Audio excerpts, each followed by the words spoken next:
to MsMojo, and today we're counting down our picks for the artists that struck lightning in a bottle and could have become the next big thing, had they not become defined by their biggest hit.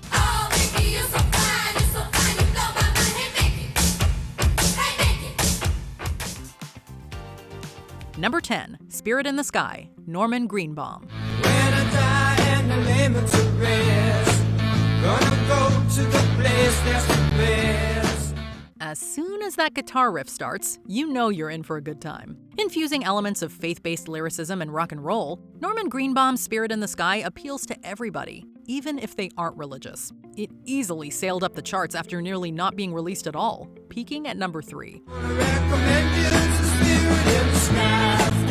Recommend you to Spirit in the Sky. Even other rock legends such as John Lennon complimented it. While it seemed like it could have signaled the beginning of a long career in music for Greenbaum, he was never able to replicate the same success. By the 1980s, his star had all but faded. But Spirit in the Sky has ensured that he'll live on in the hearts and speakers of listeners for years to come.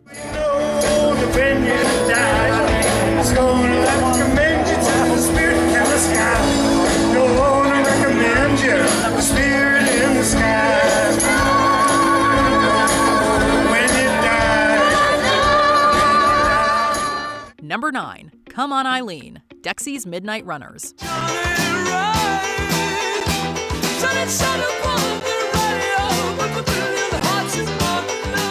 Sometimes, all it takes is one song to cement your legacy for generations to come. Between the constant fiddle played throughout and the upbeat vibe, Come On Eileen quickly differentiated itself from other tracks found on the charts. It became an immediate crowd pleaser, and even prevented Michael Jackson from earning consecutive #1 hit songs.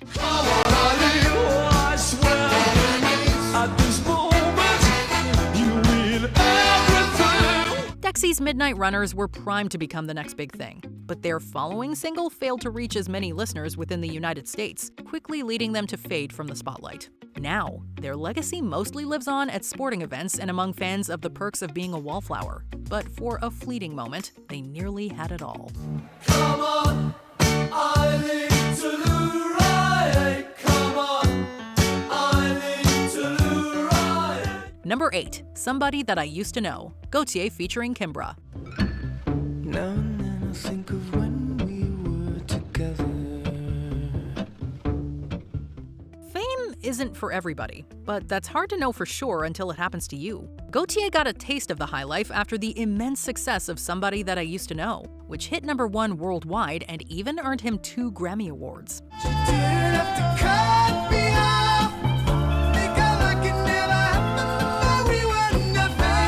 Despite the mass acclaim, it soon became clear that it didn't fulfill him. A few years later, in 2014, he went on an official solo hiatus, all but confirming his solo retirement. The decision was shocking, as it was clear from both his hit and the rest of his work that he had what it took to succeed.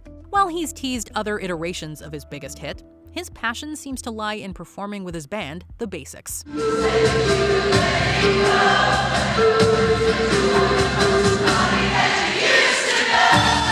Number 7, Tainted Love, Soft Cell. Sometimes I feel I've got to run away, I've got to. Some songs were just made to be successful. Tainted Love first found a bit of love as an R&B inspired track, but it wasn't until Soft Cell infused it with synths that it truly blew up. It even became so popular that it spent 43 weeks on the Billboard Hot 100. Take my tears and that's not nearly all. Tainted love.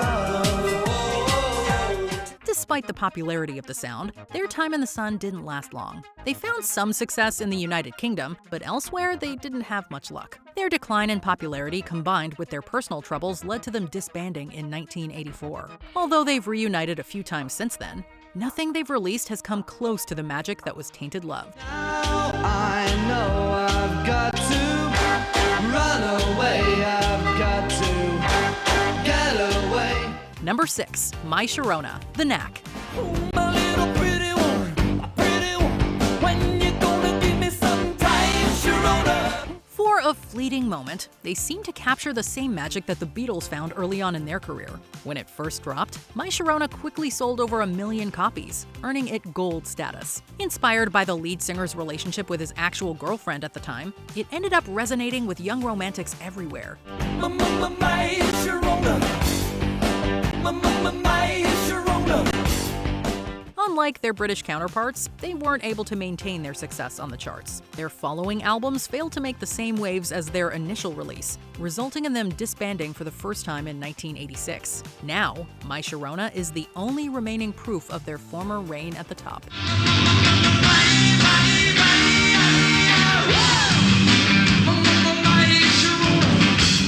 Number 5. Mickey, Tony Basil.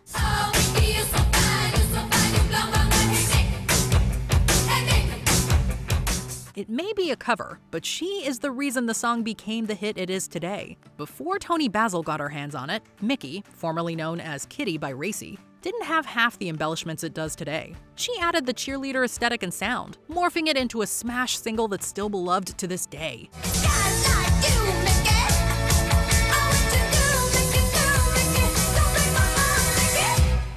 It was clear by her ability to craft hits that she could have become the next main pop girl. Unfortunately, her success began and ended with Mickey, with her other attempts ending up on the dance charts but not the main ones. Her final album was released in 1983, and a return to acting signaled the end of her short-lived music career soon after.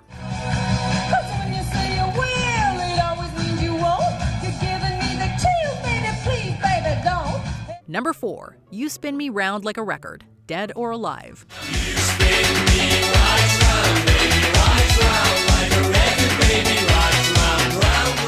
While there are several songs that helped define the sound of the 1980s, few do so quite as well as this one. You Spin Me Round Like a Record was a perfect fusion of trends from disco to new wave. It's still regarded as one of the best of its time, but it wasn't enough to ensure a long-term career for its creators.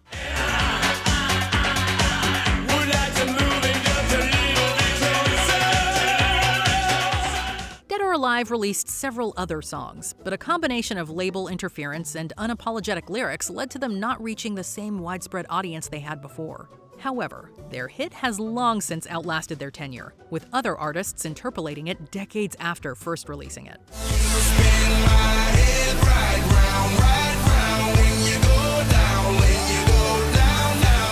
Number 3. 99 Luftballons, Nina. 99 Luftballons, ihren Weg zum Horizont. A political message and a bop all wrapped in one? Who could ask for anything more? Fun in both German and English, the former helped 99 Luftballons reach number 2 on the Billboard Hot 100.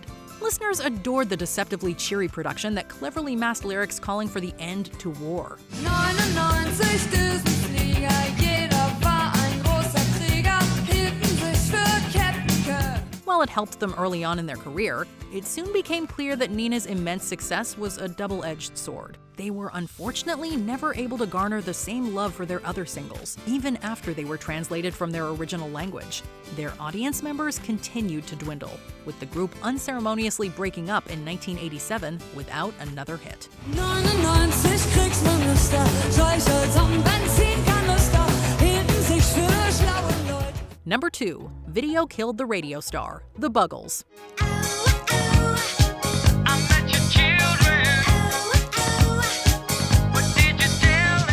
With intelligent lyrics and an ever-relevant message that still applies to art today, it's no wonder this track had 2 separate peaks. While the Buggles found initial success with 1979's Video Killed the Radio Star in the United Kingdom, it wasn't until it helped launch MTV in 1981 that it cemented its lasting reputation. Video killed the radio star. Video killed the radio star. Although it had an immediate impact both with listeners and critics, the band never really toured or made many large-scale appearances. They were also largely considered washed up by studio executives, making it easy for the members to move on to other projects.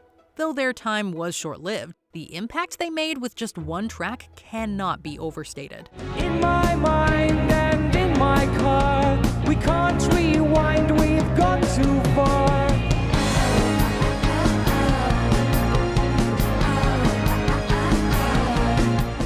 Before we continue, be sure to subscribe to our channel and ring the bell to get notified about our latest videos. You have the option to be notified for occasional videos or all of them. If you're on your phone, make sure you go into your settings and switch on notifications. Number 1. Take On Me, a-ha. Talking away. I don't know what to say, I'll say it anyway. Given how prevalent it is in pop culture today, it's hard to believe that this barely even grazed the charts when it was first released. It wasn't until a-ha tried releasing Take On Me a second time that it became the phenomenon it is now. The impressively sweeping vocals coupled with the breathtaking music video helped the re-release easily hit number 1 in several different countries.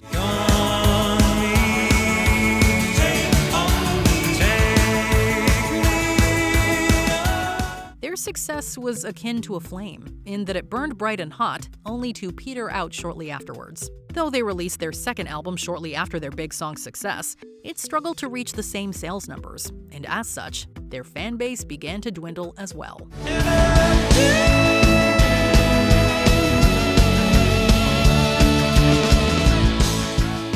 Which one-hit wonder do you think should have had a bigger career? Let us know in the comments below. All I know is that's me. You look like you're having fun. Open up your loving arms. Watch out here. Do you agree with our picks? Check out this other recent clip from MsMojo. And be sure to subscribe and ring the bell to be notified about our latest videos.